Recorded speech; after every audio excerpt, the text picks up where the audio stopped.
Alors, avec Madame Fontaine, de l'autre côté de la route, hein, d'une sorte Oui. de cité-la-forêt, avec Monsieur Agathe, justement. De l'avenue de l'allée des Cities. Voilà, donc nous sortons la route et nous arrivons à la cité Franklin, où ça où habite Madame Fontaine. Parle-nous un petit peu de cette cité-là. Ben, ma foi, j'ai déjà passé pas mal de familles, on va dire. J'avais plus ou moins bien accepté, on va dire, avec pas mal d'enfants et beaucoup de bruit. Mais enfin, de temps en temps, ça se calme un peu.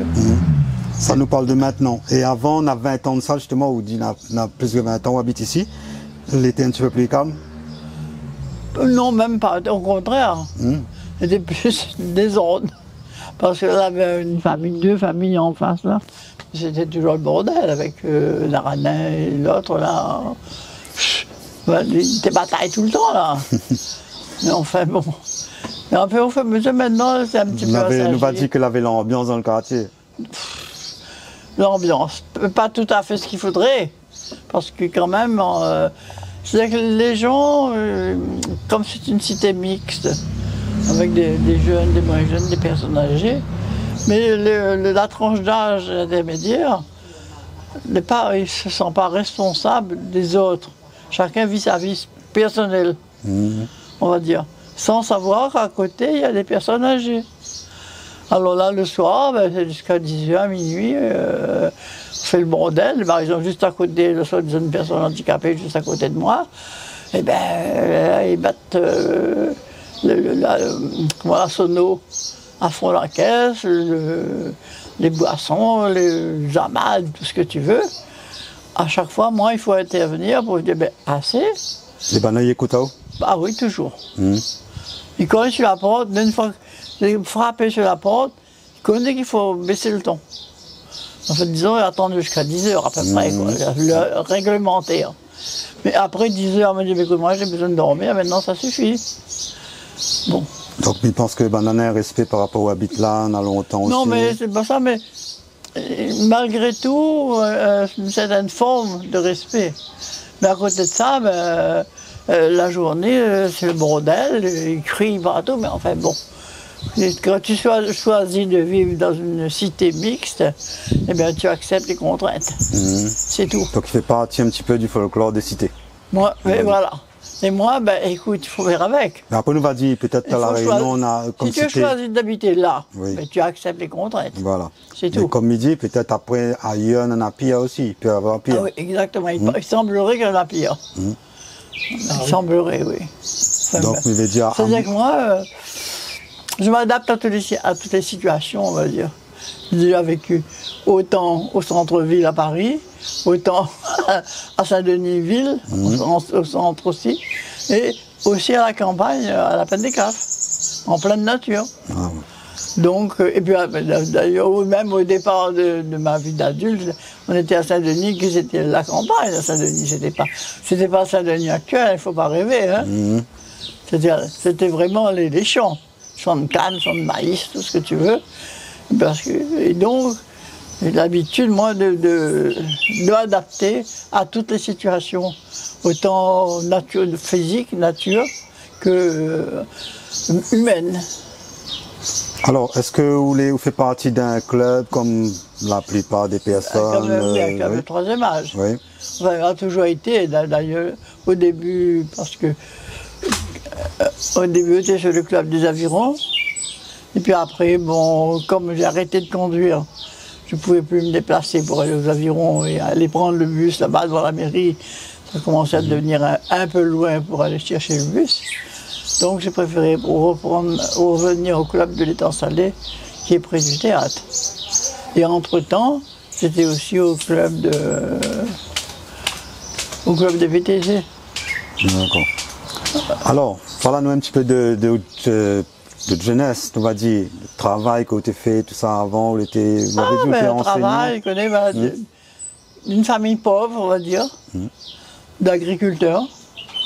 On était à 4-5 km de la ville. Parce que Montgoyant, c'était la campagne, Montgoyant. J'étais né à Montgoyant, moi. Montgoyant, c'était de la campagne, à 4 km de la ville.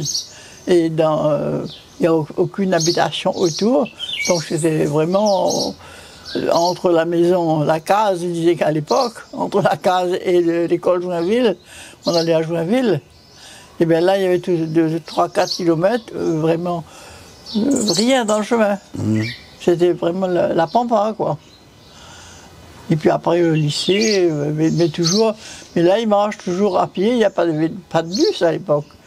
Si bien que les enfants me disent, maman, pourquoi tu ne prenais pas le bus? Je me dis, mais vas-y, quoi est-il? Le bus, c'était que les gens ne savaient même pas ce que c'était qu'un bus dans les années 40, pendant les années de guerre. Le bus, ça arrive après, ça. Le premier bus, c'était Batte. C'était une espèce de fourgon, on va dire, et qui prenait au boulevard de la Providence pour aller en ville. Mais quand tu sors mon voyant pour arriver au boulevard de la Providence, tu as fini de faire la moitié du chemin, ben tu continues à pied. Fait qu'on a toujours marché pour aller en ville. Il n'y avait rien. Le travail, maintenant le travail. Le travail, ben, disons que j'ai débuté à l'éducation nationale. Un peu l'arrivée des pluies à Sainte-Marie. Après, mon dernière affectation au Sainte-Marie, Terrain Elisa. Mais Terrain Elisa, c'était une école neuve et les enfants n'avaient jamais été à l'école. Alors là, le premier trimestre de l'année 1954, ben, il fallait commencer à apprendre aux enfants à se tenir sur les bancs. Parce que les enfants s'asseyent sur le dossier du banc et les pieds sur le banc. Bon, apprendre la discipline, apprendre à dire bonjour, apprendre à se mettre sur les rangs deux par deux, parce que les enfants n'avaient jamais été à l'école. Mais là, c'était l'école de Terrain Elisa, c'était une école neuve. Et parmi les champs de canne, entre l'école de Terrain Elisa et on dépendait de la commune de Sainte-Marie, 10 km à pied, dans des chemins de canne. Là, il n'y a rien autour, là, il y a canne et canne. C'est tout. Et après, là, j'ai passé le concours à la Poste, au Télécom. Et là, j'ai commencé à travailler un petit peu comme agent d'exploitation. On a fait un peu tous les services de la Poste. Et en dernier, j'étais affecté au téléphone, les bureaux central téléphonique en face de la cathédrale de Saint-Denis. Et là, j'ai fait toute ma carrière là.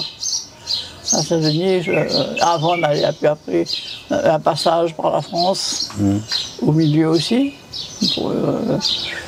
parce que j'ai fait 4 ans en France. Et après, à nouveau, la mutation pour la Réunion, j'ai refait encore 1 an, avant de partir à la retraite en 1980. Alors, parlons de la retraite. Oui. Alors, oui, en retraite, donc on a beaucoup de temps libre, et justement, de quoi vous occupez? On en a un jardin, la retraite, j'habitais pas là, moi j'habitais la Pète des Caves à Piton-Hyacinthe. Oui. Donc là, on avait acheté un terrain, on avait 6000 mètres carrés de terrain, et on faisait parce que, comme étant grandi à la terre, ça ne me dérangeait pas de faire des plantations de pommes de terre, carottes et compagnie. On avait de quoi faire, on fait un peu des petits d'élevage familial. Et aujourd'hui, là, c'était Franklin, voilà, comme on l'avait dit, on a un jardin là, on a pas mal de plantes. Tu sais, quand on est né dans la terre, mais on reste dedans, hein. Allons là. Mais ce qui fait qu'on est venu ici, après le décès de mon mari, en 1997, donc on est resté encore un petit peu de temps à Place des Caves. Puis après, je n'arrivais plus, moi, à m'occuper toute seule de 6000 mètres carrés de terrain. Je dis, non, ça suffit, mes 3 derniers enfants avaient grandi, donc on s'est arrêté à là. Donc j'ai préféré vendre le terrain de la Plaine des Caves et venir ici dans justement quelque chose un pied-à-terre, mais pas en étage, quoi, avec un bout de jardin, c'est ce qu'il fallait. Parce qu'au départ, c'était comme la pelouse. Hein. Oui. Donc il a fallu nettoyer tout ça, enlever les herbes, le chien dents. J'ai planté, moi, ce manguier. C'est pas là, Alors toute cette nouvelle-là, c'est que vous l'a planté. Il n'était pas là comme le manguier, comme on dit, et puis les autres plantes, je pense que c'est des fleurs aussi. Eh bien oui, mais le manguier, il n'avait pas rien là. C'était de là-bas que le carré de pelouse de haut, là. Donc la partie achetée. Et toute la cité, elle était comme ça, du coup. Ben oui, pratiquement.